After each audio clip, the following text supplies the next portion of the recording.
ওই যেটা পরে দিয়ে গেলেন নতুন বিড়ালটা?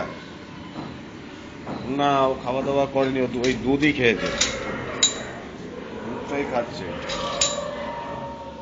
না, ওই দুধটাই খাচ্ছে ও।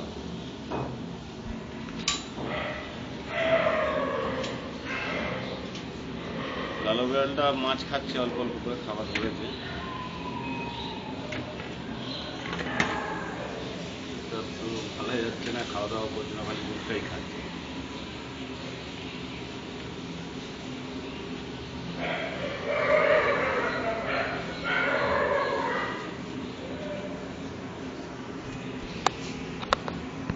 এটা ওয়েট করতে পারেন, মানে যা করবেন আপনাদের উপর নির্ভর করছে। ঠিক আছে, খাওয়া দাওয়া করলে কোনো ব্যাপার না, খালি দুধটাই খাচ্ছে। আলাদা করেও দেওয়া হচ্ছে, আদর করা হচ্ছে, সবই ঠিক আছে, কিন্তু খালি দুধ খেয়ে